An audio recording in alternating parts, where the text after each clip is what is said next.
we just had you over the we have you over the phone line here that's connected to the audio interface. So the people will be hearing it straight through to their sound system. So we're good. All right, awesome. When is are we live or what's going on? Yes, sir. We are. We are live. Oh, You are awesome. live to tape on the couch. I wanted to have you Sweet. on here. Obviously, I like to think I'm a big fitness guy. I haven't honestly. I canceled my gym membership because of Corona, so I've been doing stuff around my house because I was always a big. I would do probably one a days for about an hour and a half, and I've always been Love a it. guy that's been big into the gym. But now I'll kind of do my own little.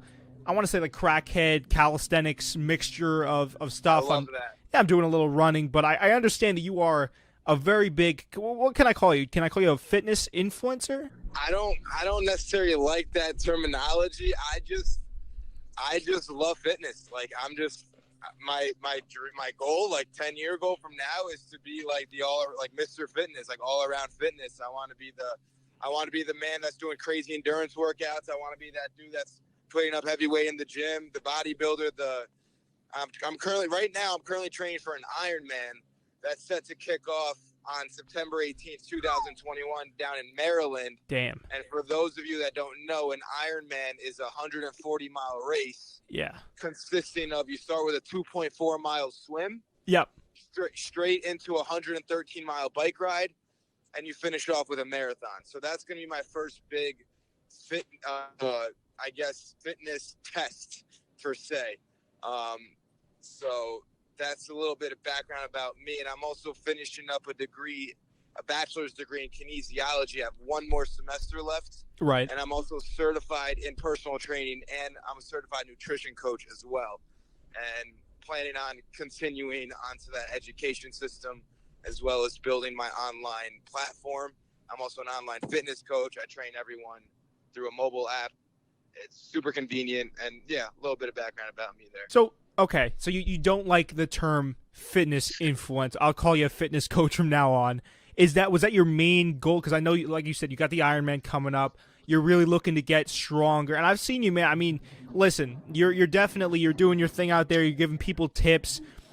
Clean eating. How many times a day do you go? Do you do 2 a days, 3 a days? What are you doing? So typically, I do 2 a days. I am a very busy guy outside of the gym. So for me, it's about optimizing my entire day. Mm-hmm. So my morning session is, as of the last couple of weeks, it's been like 8 a.m. But usually, like during the semester when I'm in school, I was in there 6 a.m. sharp. Oh, yeah. And Okay. I would be done by 7. I'd be done by 7:30 first session. And that was just so, like, by 8 a.m., I'm ready to work. You know what I mean? And between 7:30 and 8 a.m. was, morning mindfulness practices. I was meditating, I would journal. And so I just had my mind ready for that 8 a.m. workday. And then I would start, whatever I had to do during that day, whether it was creating content, making training programs for my clients or class. So that morning session was lifting. That'd be like my bodybuilding type of high intensity, high reps, not high reps, but lots of sets, moderate reps, like 8 to 12 rep range specifically. But I'm more a fan of time under tension training if you really want to build muscle. Okay. But anyway, yeah, that was like in the morning was like my big lifting, like let's build muscle type of training. And then later in the afternoon, I would do like a 30 to 45-minute run. And then that would just be like that run. I was only using it to like de-stress through the day, because I'm on the phone, or I'm talking to over 100 people a day through Instagram. So that run in the afternoon was really my like break from the world type of thing. I absolutely agree. I think running is terrific for that. I'll be doing clips. Like, it's the same thing for me, essentially, right? Like I'll do clips all day. I'll put stuff out, do media. I mean, obviously, I don't have nearly as big of a platform as you do, but it's kind of comparable, because that run, you clear your mind, you listen to music, it's a de-stressor, like you said. It really helps. So I definitely know what you mean by that.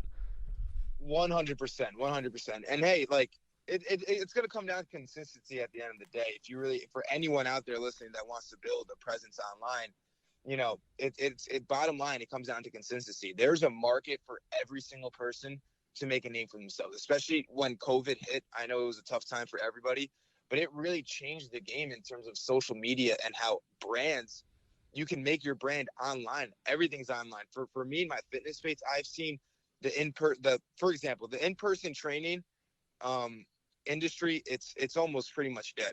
Nowadays, everyone is doing some sort of online fitness coaching. I know all these fitness trainers aren't even Really? doing Huh. in-person sessions anymore. I'm not saying everyone, okay? I'm speaking to like the majority. Right. There's still obviously a niche for that in-person group, but I've just seen firsthand how many fitness trainers have dwelled into the online space. And but that just goes for fitness. I think it goes for anyone really trying to build a presence. Media is really, as we can see, has really made a difference in the last year. And I mean, think about how many people have an Instagram account, just for example. And you're telling me you can't, you know, build a presence? You're lying. I'm just saying, for anyone out there, dive into it and just stay consistent, and you'll see how much time and effort that you put in. At the end of the day, if you stay consistent, don't give up on your journey, even if you can only impact one person. That's all that really matters at the end of the day. And Well, I was gonna say anything you do, I think you should do 100%. So I completely agree. It's all about the consistency and the journey of it. And I think what I tend to do is I'll get caught up in who's listening sometimes. Because I have the podcast that I do outside of this, we have about a 10, 15 people audience or person audience at the moment, and sometimes I'll get caught up. I'm a big guy that I like to look towards the future. That's what keeps me going. That's what keeps me motivated. My dreams, my goals, keeping them in mind, whether it be small goals or like big goals way in the future or just right, out in front of me.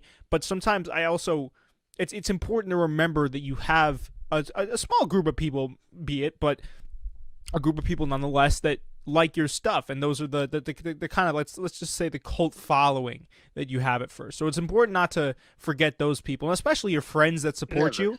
You know what I'm saying? Like Absolutely. I don't know how did you start out with your I keep thinking of saying fitness influencer. How did you start off? You could say the term. I'm not offended by it. No, Yeah, I didn't think you were. I get what But you're saying. it's not. I'll say fitness coach. How did you start your fitness coaching journey on Instagram? Because you strike me as the guy that's always been into fitness before Instagram or anything like that. But was it coincidental that you got into it? Like how did that start? Oh, it's a long story. Do you have time? Yeah, dude. We're podding right now. We're podcasting. Go for it. So it all started off in college. My freshman year of college, I got recruited to play college soccer, Division III for a school, SUNY Brockport. Okay. I don't know if anyone knows, but not important. But anyways, I got recruited to play Division III college soccer, and I came in. But that summer beforehand, I spent the partying like most seniors do. Their summer going into college. Saying goodbye to your high school friends. So I spent that whole summer partying, didn't train, didn't do anything. I actually got cut for being out of shape. For like 5 months after that, I was down a destructive path. And being what a freshman in college, freshman 15, the partying, Right. all that stuff.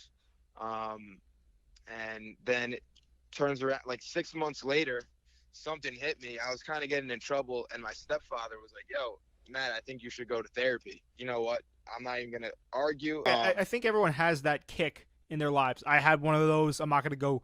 Well, actually, I mean, listen. It's something. It was something similar where I think it's just life gives you a really just sobering event, and you're like, oh, damn, it makes you step back and look at things and really think about where your life is going, where it's been going for a while. So I think Yeah, everyone has absolutely. that, and everyone needs that at some point.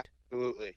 And what I learned was my destructive behavior, all of it was really insecurity. Bottom line, I was a 100%. very insecure individual, and I'm not gonna lie, I'm still am. That like demon is still kind of there. Um, but yeah, there's a lot that went down in those months to follow. I kept kind of going down that destructive pathway, but then something about like just being in the gym, and I just kept going harder and harder. And the next thing I know, like I'm in crazy shape, and I'm playing soccer with my friends again. And next thing I know, I'm like getting good, like better than I've ever had before. I got invited back to the fall for tryouts again for the actual season. Mhm. Made the team. not only did I sat the bench for the first game, I remember, and I was working my ass off, and then my coach gave me a chance to start like 5 games in. Right. And since then, he never took me off the field the second I started. But that really put something in my brain that if you can manifest into anything you want, that will come to you. A year ago, I got cut from that team, and the following year, I'm holding a trophy, registering over 1,800 minutes for the team. And I never left the field, 90-minute games. So then I kind of embarked in that. And then a year ago today, actually, it was my birthday just coming up. So a year ago today, I actually invested. I got my certified personal trainer license. And a year ago today, this dude reached out to me through Instagram. He was an online trainer's business coach. He gave me his whole spiel about online coaching and everything. And then he gave me the price for his mentorship, and it was $1,600. It was $1,650, and that was every last dollar I had in my name. I invested all my money, $0 in my account, but I have his mentorship now. And then I just took that, and that's how you kind of seen me transform over the last year. But if you were to look at my posting from a year ago today, it was cringy. It was they're still up. I don't delete them. So I like to see the progress. Yeah. I like to look back at my stuff and laugh at myself. It's fun. Right. Exactly. It's I laugh at myself, and the videos were low quality, and I was kind of being like clickbaity. I was being very clickbaity. So I've learned, and it just goes down to consistency and practice, because the more you stay consistent with posting content, the better you get at it. The better you get at writing captions, the better you are comfortable speaking on camera, speaking, just like this. I wouldn't have had this confidence a year ago today. You kidding me? No, neither would I. I mean, I usually I'll just practice down here for about 10 minutes per night. I upped it to 15, but you're 100% right. You know what I'm saying? It's all about reps, with working out, with making content. I don't know if you can really, and I wanted to also pose this question. Do you think you can be more engaging over time with practice? Because that's something I've really thought about. You can do all the reps that you want, and I can get better with production quality. I have been getting better with production quality, and I've been I do stuff like this. This is also really kind of a practice, because I've got other ventures that I want to get into with podcasting. Do you think that is something that you can get better at, or do you think, obviously people can be born with that, with an eye for content, but do you think you can develop that muscle? That's something I've been pondering over. You mean in engaging? What do you mean by that exactly? So, for instance, the big difference between, let's say, a guy like Joe Rogan. You listen to Joe Rogan at all? Yes, I've dabbled into his stuff. Okay. Yeah. So, the difference between him and, let's say, a Howard Stern to a regular guy is you're not going to listen to a regular guy's podcast necessarily. Joe Rogan kind of just has I don't want to say he has an eye for engaging content, but he has, nonetheless, engaging content. Howard Stern figured out a way to have engaging. He was a shock jock. Do you think you can really, if you don't have engaging stuff out of the jump, do you think there is a way that you can work around that? Or do you think it's kind of just, if you have a certain personality, a certain niche that you're trying to fill, do you think you can kind of get out of that, or is it permanent? That's a tough question, but I'm going to answer that in a way that, I wouldn't limit yourself. A big thing my mentor told me that, it's very good advice. He was like, yo, pick a specific niche. Are you only going to train women who want to grow a big booty, or do you want to train skinny guys who want to build muscle? Pick a niche. For me, it was like, yo, I'm an athlete. I can train athletes. I know if I were to train a woman, I know how I would optimize her goals. And I know how to train the skinny guy to build muscle. And for me, I didn't want to pick a niche, and I still don't want to pick a niche. Like I said in the beginning of the phone call, I want to be the all-around athlete. I want to be the endurance guy, the strength guy, the bodybuilder. Same with podcasting. I want to be able to do it all. So that's just me looking at it. Does that hinder me in terms of the audience I receive? Yeah, definitely, because people want to that skinny guy who's only focused on building muscle. He might not enjoy, some of my content, and I might drive him away. But at the same time, I'm a big fan of authenticity and just being yourself and provide. And as long as you can provide value, I don't think it necessarily matters if you're just, one, being yourself, and two, most importantly, providing value.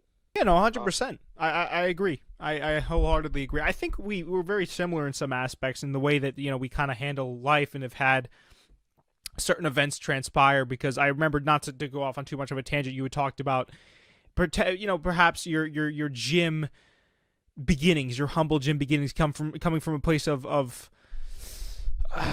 insecurity. That's the same way that I had started out. I found the gym right when I was in the thick of me. I was a chunkier kid, right? And I would sneak in like entire crunch bars on the bus. And I remember, I think it's what happens with a lot of people. You're just sitting there one day and you look down at yourself and you realize, I'm not saying this necessarily happened for you, but it happened for me, is I looked down and I was like, wow, I really don't like the way I look. And from that point, I mean, I've just been, it fuels you. It definitely fuels you. I wholeheartedly agree. I think if you're authentic, and I think that kind of comes from those experiences. I think people that work on themselves rather than just stifle their insecurities, they're open with it, they work on it, and that's a mindset that grows. I think it's why going to the gym is so important, is so paramount, is it gets you in that mindset of growth and building. And once that kind of, let's just say that catapults from there, or that builds from there, it's you start applying it to everyday things, and then you become just a more charismatic, you become a more open person, you start to act like yourself. I really, it's something that I think for content, it definitely helps as well. My take on that is, when you bounced off into like how everything in your life, if you stay consistent with the gym, starts to kind of fall into place. Yeah, because there's a simple philosophy that I follow. It's the way you do one thing is the way you do everything. So if you get up, 30 minutes early, if you're up at the first sign of your alarm and you're ready to get your day going, your bed is made, boom, you're already on the right path. Right. You go to the gym, sneak into the gym before the work day, before the school day, boom, you're on the right path. I guarantee you, school, you're going to crush it. You know what I'm saying? It's all about momentum. Yeah. You're always in a +1, -1 momentum. So I'm always trying to stay in a +1. And yeah, there's going to be some days, you oversleep. So, you start off that day in -1. But right away, you need to get back into that positive momentum. So I'm all about, action, action, action, action, action. And, the thing is when you said that, when you kind of, there's a moment when you kind of just sit there and you look at yourself like, yo, I'm not happy, or I'm not satisfied. Yes, that's where it all stems from. That's where it starts on that path to self-development. But anyone who's really and I'm sure you understand, once you get on this path of self-development, there is never a chance to settle for any sort of complacency. Yeah, no. Because the minute that you settle that, hey, I've done enough, I can stop here, I can chill out, that's the moment that progress just comes to a complete halt, and you may actually start going backwards. Yeah. Because it's like one day of hey, I'm just gonna chill out today, will turn into 2 days. You know what I mean? And I think the biggest thing that everyone lacks or fears is failure. Like, everyone fears failure. So the thought of waking up at 5:30 in the morning to go to the gym, that scares people. No, I gotta sleep in. I need my 8 hours of sleep. I average 6 hours. Not terrible. But that's because I have so many things that I want to get done in my day that, hey, I gotta take that extra, that loss of that extra hour. So I think just always, I've found true happiness in life by always attacking and always doing the things that were the least things that I ever wanted to do. Yeah, well, we were talking about that in the stream earlier. If I have something I've taken up running as soon as I get up. That's a habit that I've kind of picked up now in the time where I'm not working and I'm not at school. Is I'll wake up and first thing I do is run. And there are a lot of days, I was telling the stream, where I get up and my legs are shot. I'm like, I fucking want to do this, man. And those are the times where you identify that and you draw from that fear of complacency, that fear of taking a step back, and you say, all right, well, not even draw from the fear, but I've also kind of, we can get into this in a second, I've also kind of, I don't want to say sidestep that, but almost found a different source of energy where I know that I'm good to do the work, but now it's kind of more of a mindset where it's like, okay, well, I don't have to do this, but let me see if I can. But I like what you said, man. I think the fear of taking a step back, and let's just say, as I just said, the potential reward for stepping forward, if you combine those two, the fear of stepping back itself is really potent. I really do like what you said. And not everyone has such a and I think that's where work ethic comes in. That's where work ethic comes from. Some people have a greater fear of failure. Some people might not think that they fear failure, but they do, because they don't take failure. Right. They're okay with failure in small doses. Because they don't take that next step, and they don't go for a run in the morning, or they don't take that next step. They don't edit that extra clip. I'm just trying to liken it to podcasts. They don't edit that next clip that they could, right? They don't, and that's something that I think, if you want to have a true growth mindset, you said +1, -1. If you always want to be in that +1 gear, I think you constantly, in a way, have to have that. It's what is worked for me. And I've kind of flipped that to the positive growth. For me, it's more of the reward than the letdown that could happen after. But at first, that fear of not making forward progress is such a potent weapon that you can have if you know how to use it. Well, it's just all about mental framing. It's all about, you can let the fear control you, or you can control the fear. I think when certain people go down those paths, you're letting the fear control you, I think is what you were saying too. So yes, I wholeheartedly agree. It's all about running. I'm definitely like that too. I like to stay active, to the point where I'll have a day off and I'm like, well, what else can I do here? It gets to a point sometimes where I don't even feel natural when I'm resting.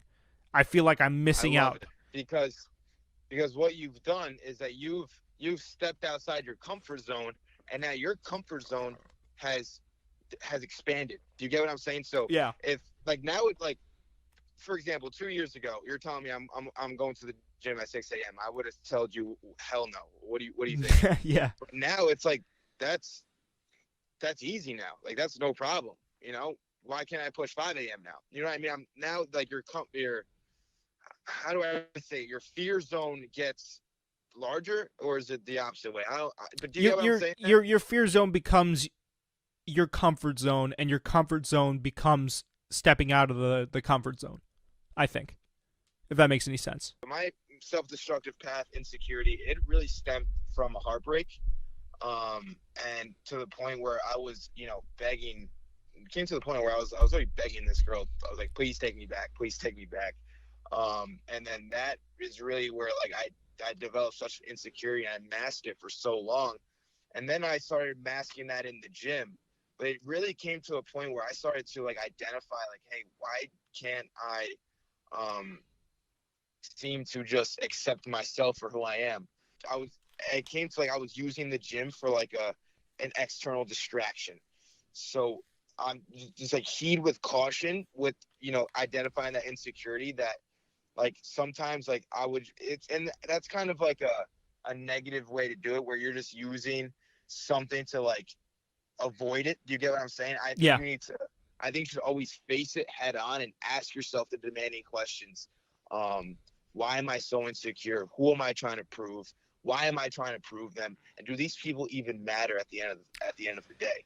Yeah, well, that's when stuff like the gym becomes dangerous, when you use it as a distraction, and when you're using it to mask other things, because you're constantly, in the same way that when you're constantly stepping out of your fear zone, right, or your comfort zone, with the gym, not with the gym, but when the gym becomes something where it's parallel to real life and it's your comfort zone, you spend so much time there. A, you're opening yourself up to injury.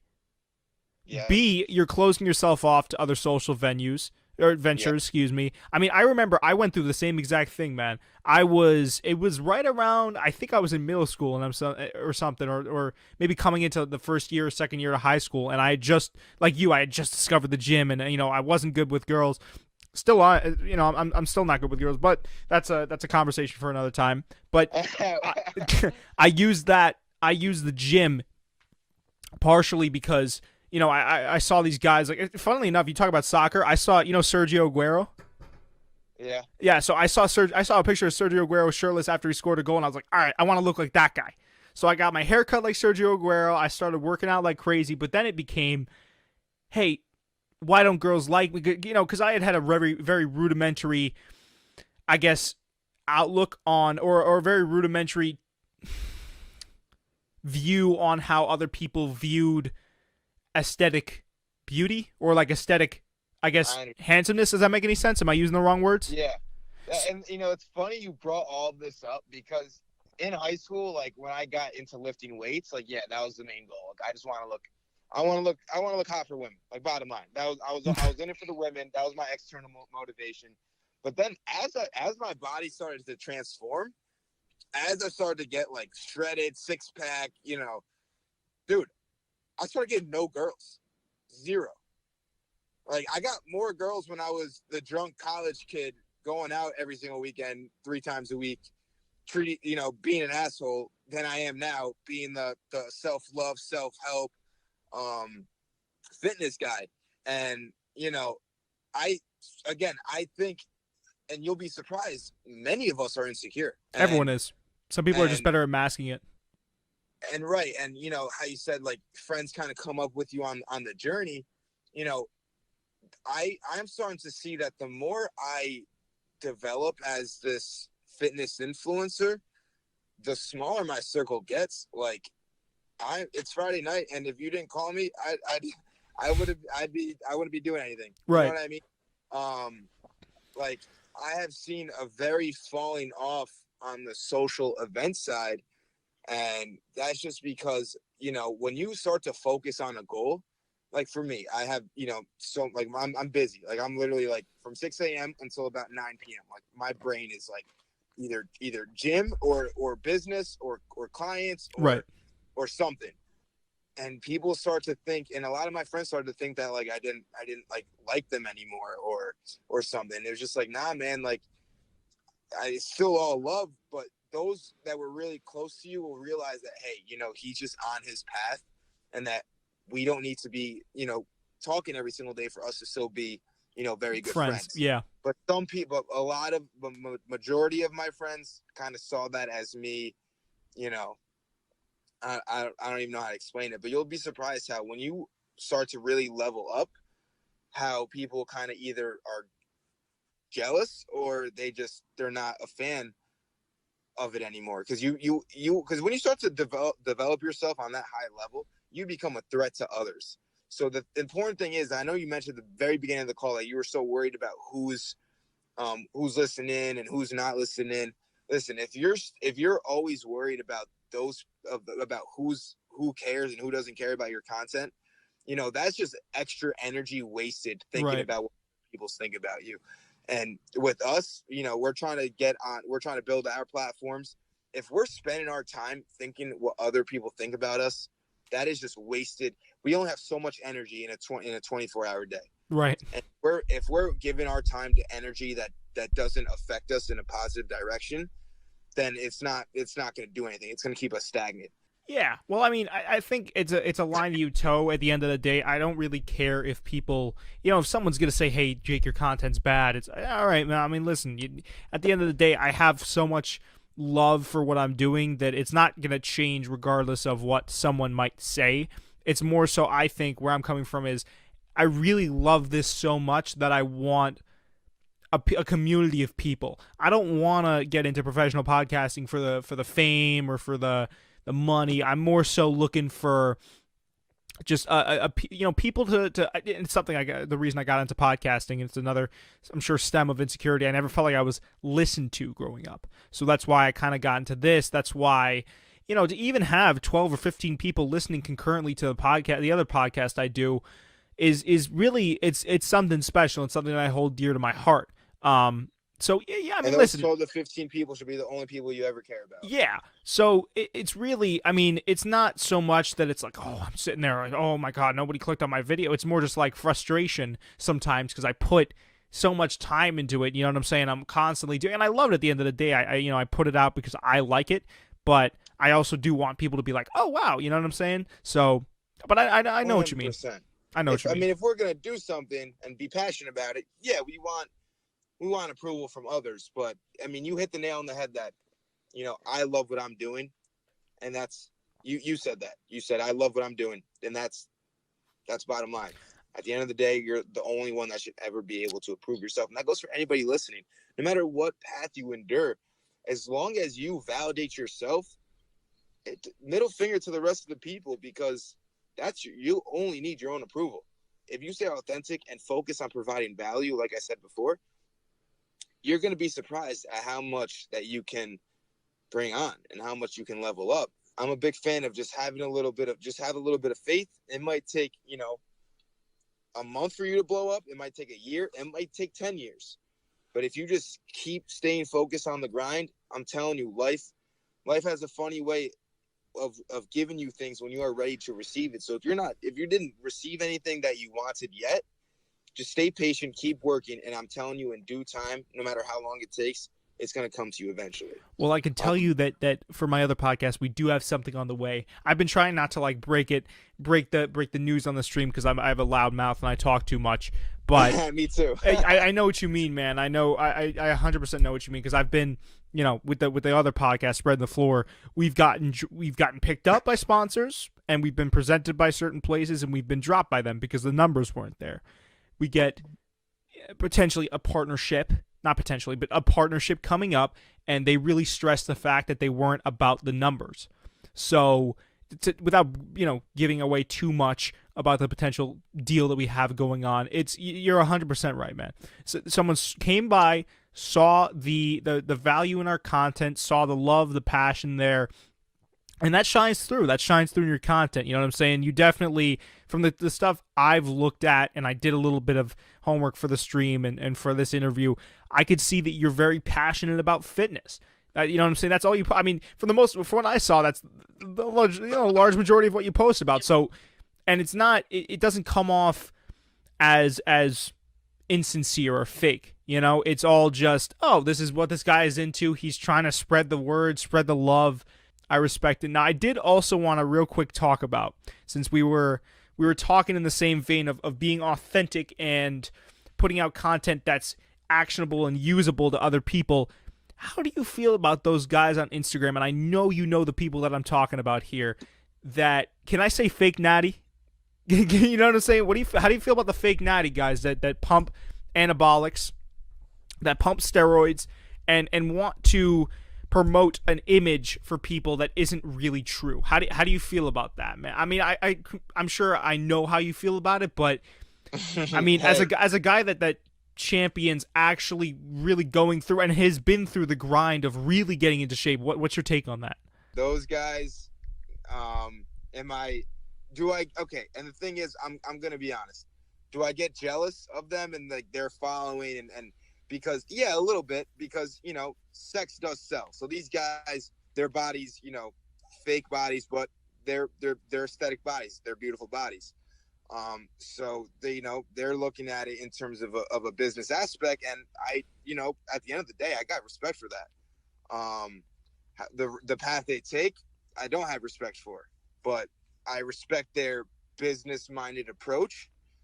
However, with me, again, I refuse to go down that path, because with me, I'm all about authenticity and trying to, because most importantly for me, throughout high school, I was the smallest out of all my friends. Okay. Like I was a soccer player, but I was like skinny, fat build. But in every gym I ever stepped into, I was the weakest and I was the smallest. Okay. It was like, oh, Matt's in the gym. You know what I mean? Type of vibe. So when I started to like build muscle, I was like, yo, what is this? This is sick. Sometimes I look at pictures of myself, I don't believe that, because like, you'll be surprised. I was skin and bones. Like it was, but I was also kind of like chubby too at the same time. Like it was weird. It's more about, at this point, stuff like this. I love just motivating the masses, because, a lot of these guys, like, yeah, they're portraying that image, but deep down, they might be insecure. Like 100% they are. These guys, I think if you ever were to like kind of call them out on it, they would, get defensive really quickly. Get offensive real quick and like fire back at you. Right. So I mean, that's the thing with me. You can call me out on whatever, and I'll be like, yeah, man, like, I was like that, like, It is what or it is. Yeah. if people who know me from freshman year of college can easily call me out on a plethora of things that I did, and I'll be like, yep, that was me. I was that asshole. I understand. I accept responsibility for everything I've ever done in the past, and yeah, I don't know. I kind of went crazy there, but to each their own. At the end of the day, to Yep. each their own. No comparisons on my. I mean, I'm gonna be honest. Like I said, I am jealous, but that is also something I'm trying to battle within myself. That hey, focus on your own path. You can't be comparing yourself. You can't be comparing your chapter 1 to someone else's chapter 15 because again, you can't control what they do. I can only control what I'm doing. So if I can always just daily reinforce myself of that. And I think if everyone, and I think because that's the thing, that's why I meditate every single day. That's why I journal every single day, because if we shower every day to clean our bodies, we need to clean our mind every single day as well, because that dirt will always come back. I'm a big fan, daily affirmations. Like that's why I journal. I remind myself, what are the things that I can control today? What are the things I can't control today? I can't control the success of other people. And you know what? At the end of the day, good for them that they have that success. I need to focus on me, my success, and who I can provide value to. Right. No, that makes sense. I definitely like the way you're approaching things. I was just kind of framing it more in the way that, these guys, I'd say for more the aspect of them, again, broadcasting this, I'm going to say this fake image to people. Outside, and if people, I wouldn't have a problem with it if they said, yeah, I took steroids, here's what I look like. If you guys want to take steroids too, that's fine. But a lot of these guys are sitting there saying, yeah, this is what you can do if you're consistent and you go to the gym once a day and eat a lot. I mean, it's really setting people up. And I guess, if people see that and it makes them motivated, that's not terrible, but I'd much rather see a guy like you that has, I'd say, a big following at this point, 16K, and you're actually promoting the right things, right? You're promoting mental health. You're promoting physical health. You're showing people what they can eat, what they can't eat. You're taking people through your day step by step. You're helping people out, but you're telling them what's real. These guys, you said you're jealous of their following. I mean, their following is kind of predicated on fake stuff, so I'd much rather be in your position right now. And I'm not saying you're not doing well, because you clearly are. You have your own course. You're, again, telling people what they should and should be doing and changing people's lives. I'd much rather be in your position, not getting some recognition and honestly helping people in a much more holistic way, because you're, like I said, you're promoting the realness of working out. And as a man that has went through, it seems like, the same stuff that a lot of people have, and a man that shows people how to deal with that stuff. I mean, that's much more respectable than what some of the guys, I'll call them fake natties, you know what I'm saying, are doing out on Instagram in Dubai and stuff like that, posing in front of water, and I don't know, man. It just, a lot of that stuff to me is fake. Yeah, I agree. And I appreciate all the words. And absolutely. So that's the thing with me, man, is just provide value. And there's going to be people at the end of the day who appreciate it, and there's going to be people at the end of the day who want to see that other content. By all means, to each their own. And if I spend energy trying to bring those dudes down, that's just bringing my own energy down. Do you get what I'm saying? Oh, 100%. So I understand where you're coming at, and yeah, I definitely agree. In the sport of bodybuilding, so we're talking about like going on stage and getting judged by judges, Right? To really get to that weight, some of these, like some because there's different weight classes, but some of these weight classes, 250, 260, 270 pounds. These guys are like 3%, 4 or 5% body fat, weighing in at 250. It's inevitable that person is going to be taking performance enhancing drugs, because it's actually I'm going to say impossible. It's impossible, and it's unhealthy. It's unsustainable. Right. And especially, once your weight is that high, your heart, even if you're at a low body fat percent, your heart still has to pump and work that much harder. I think a big thing that's been happening, a problem that I will address that I don't stand for, is I'm seeing like 14, 15-year-olds Oof. on TikTok taking like SARMs and other and like already dabbling into that stuff. What these kids don't understand, and even us, I'm 21. How old are you, by the way? I'm 20.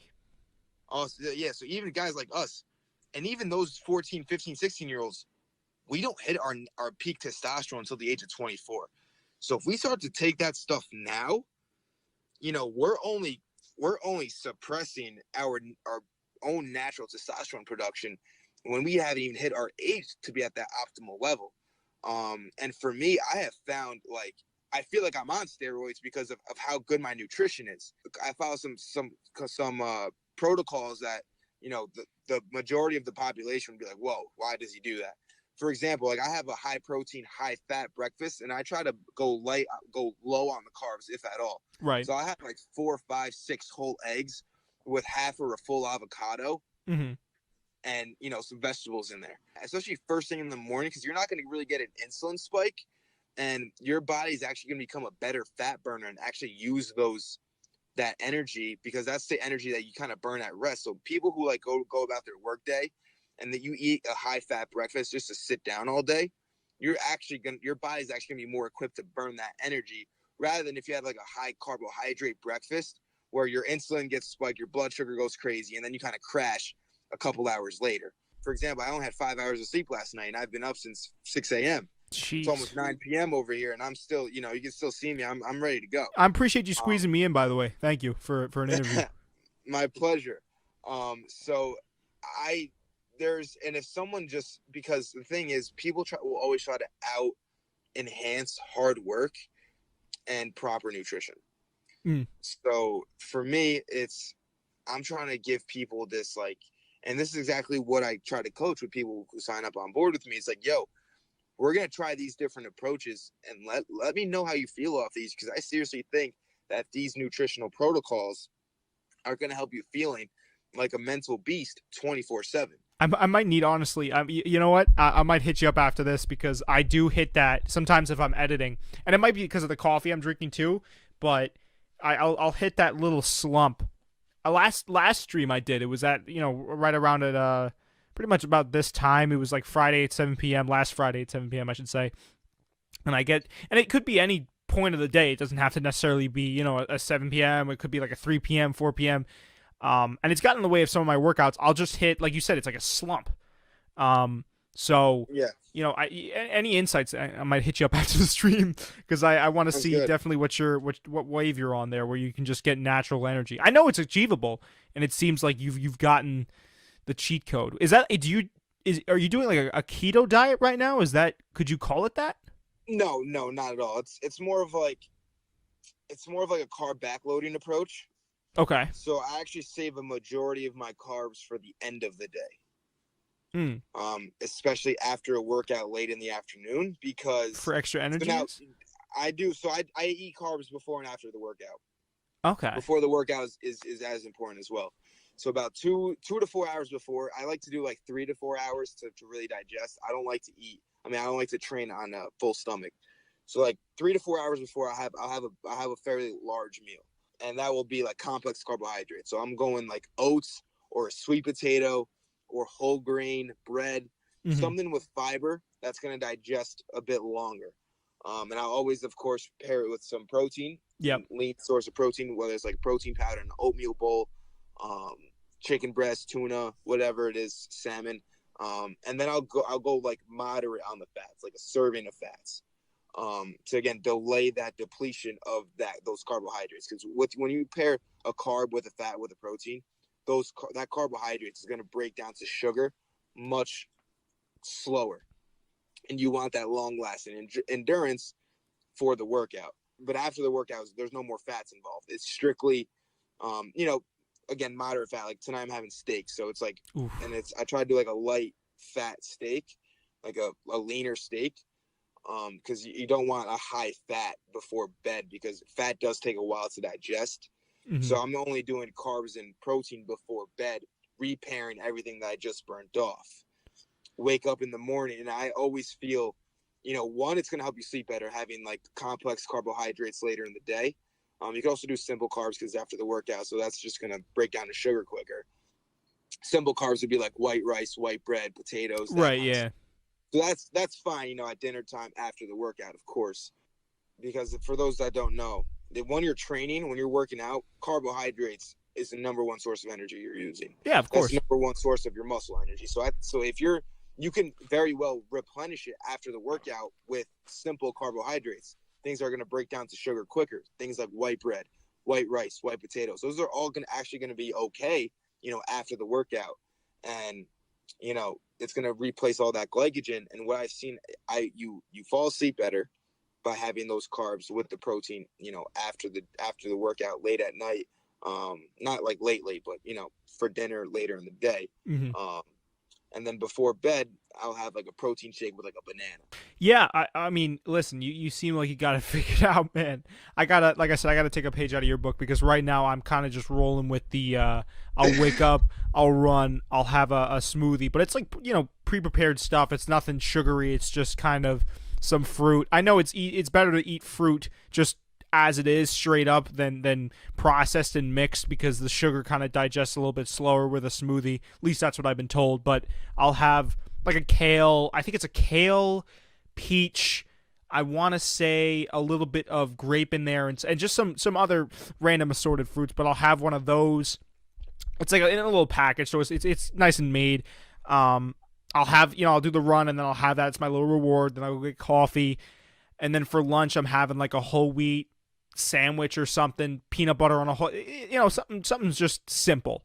And then for dinner, it's just whatever. I'm super fortunate. I have a really clean eating mother that cooks accordingly that way. So, if she's cooking, I know I can rely on it to be a good meal, but I don't really go too crazy with the healthy eating aspect. Anyone that's watching the stream that knows me probably I'm definitely a very rigid person when it comes to having cheat days. That's where I kind of draw the line is I'll have one night where I'll have a cheat meal and that'll be my big blowout. I'll order Wendy's. I'll get like a large fry, a burger, and like a drink, and that'll be my thing for the week. But listen, you can get into all the logistics. It's very interesting the way the body works, and if you can. 100%. Yeah, and if you can master it, or at least like you're on the path, it seems like you're on the path to kind of really just optimizing it. Once you optimize it, it's crazy the amount of stuff that you can get done. Yeah, and there's no one diet for everybody. Right. It's really gonna come down. You need for anyone become your own body experiment, because the way that nutrition works, that some people might have different food intolerances. The best diet it's not the keto diet, it's not the low carb diet, it's not the fruit juice diet. There's no diet that's gonna change you. The best diet that's gonna change you is the diet that you're gonna follow along with forever. And a big thing that I coach and train people to do is that, hey, you can essentially eat any food you ever wanted. Just make it fit your macros and calorie allotment for that day. Yeah. So I do a lot of macro-based coaching, calories. I do calories and macros. I'm not just macros because I need to have respect for the overall calories. Many people think that that's the end-all, be-all equation is calories in versus calories out. However, there's also other components to that equation that need to be considered. Oh, 100%, dude. I had a friend real quick. I just want to, because we gotta wrap it up soon, but I just want to tell you real quick about the story of my friend who was he got really big. He was one, and I'm sure one of these guys, dude. Big guy. Well, I should say bigger guy, bigger than I am, about 6 foot. He was about 6'3", and he got really into powerlifting for a while. And he was a big proponent of, like you said, the calories in, calories out equation. He didn't look any further than that. So if it fit his macros for the day, he could have whatever. He would, I swear to God, dude, he would down 3-4 donuts, a latte. He'd be eating all this stuff, French fries, you know what I'm saying? And then he'd stick a little salad in there because he had 300 calories to burn, and he'd go and he'd power lift. And he was developing his stomach. And I say, man, why are you eating like this? And he goes, every single time. The response was, oh, yeah, it's in my macros. I was like, it doesn't matter if it's in the, I mean, sure, right? If you apply that simple formula, and I guess if you apply it to also the school of thought where you're eating good food and food that, like you talked about, will maximize your performance over the course of the day, yeah, that's fine. You can apply that. That's another layer that you can use. But if you're just straight up scoffing down donuts like the guy, well, I mean, you're gonna get bigger. I think it's taking it even a little step further. Like I said, I don't police the way I eat. If I'm really feeling hungry one day, I'm not gonna deny my body. But I'm very fortunate in that I have a house that's stacked with really good food. So I'm taking in a lot of food, but I'm also running. I'm also working out. I'm eating good food. It's not like I'm doing what that guy did. So I always thought that was a funny story because he essentially was just kind of lying to himself for a while there. Right. And yeah, so again, beyond it, so I know the last thing I'm going to leave you guys off with is you said donuts and french fries and all that stuff. The biggest killer for any diet is when you mix a sugar and a fat together, like a donut. Because with a donut, you're getting sugar and fat on top of that. When you mix those two components together, it actually triggers something in your brain that you become addicted to that. Donuts are like, and the glazed donut. There was a study done with these British doctors, The best type. and they were like, they were giving everyone donuts. Hey, pick your favorite donut, and everyone picked the glazed. Like 90% of the people were like, "This is my favorite donut, the glazed one." Why? Because they had that perfect ratio of sugar to fat. Other foods like ice cream have the same kind of effect. French fries as well. Where you have that like carb to fat ratio kind of like even at a 50%, it actually like triggers something in your brain that food itself becomes addicting. There was a study done on rats as well. Like they were given all sugar or just all fat, and then that combination of sugar and fat. The rats with just the sugar and just the fat were able to kind of tell themselves to stop, but the sugar and fat rats couldn't stop eating that. Well, that's how they get you. That's how these fast food. Not to cut you off, I apologize. That's how they get you, man. Like I don't know if you knew this. The McDonald's near my school, funnily enough, they make obviously the French fries in the back. But what they'll do is it's all about being addictive.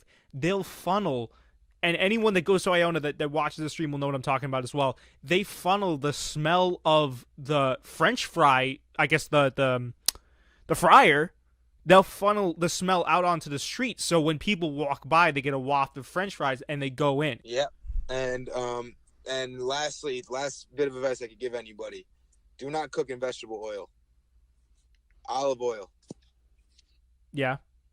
Yes, that high heated pressed vegetable oil can actually cause a lot of free radical damage in the body. And it can lead to inflammation, which can lead to a lot, and it's been caused to lead to a whole host of a lot of other things like increased risk of diabetes and other things. So anybody who's listening to this, the number one thing that you can do, like a simple fix that you can do right now, is simply swap out the oils you're using, trade in that vegetable oil for olive oil, coconut oil, but I would stick to extra virgin olive oil. Perfect. That's what I cook with. Perfect. And also that monounsaturated fat is testosterone boosting. Okay. I'll whip it up with the if I'm cooking something, I'm usually going for my certified best cauliflower dish in the nation. I'll cook that up with some olive oil, put some garlic in there. Yeah, that's what I'm saying. So it's all about just eating well, and I think also if you take up cooking, one of the best things that ever happened to me. I'm not Gordon Ramsay. I'm not even close to Gordon Ramsay. But what I can cook well, and it's fun to eat, and it's healthy. So if you pick up even like 3 or 4 things that you can eat and it's sustainable, it's the best thing you could do. Yeah, that's all you need. The best diet is the one that you're going to follow to for the rest of your life. 100%. Well, thank you so much, man. I understand even now more than ever talking to you that you're a very busy guy. So you coming by, you hopping on the stream, you showing me love. You know, the only reason we really connected is because you came in and you showed love to my content. So I really appreciate you and all the support and dropping in and saying hi and saying what's up. Hey, Coop, it's been my pleasure. And keep doing your thing. I'm wishing you all the luck in 2021. And to all your viewers, thank you for having me on board. Thank you for tuning in. And I hope you guys found some good value out of this. I really enjoyed this conversation. 100%, man. I wish you all the best, brother. Thank you. You as well. Have a great night. All right. Bye-bye.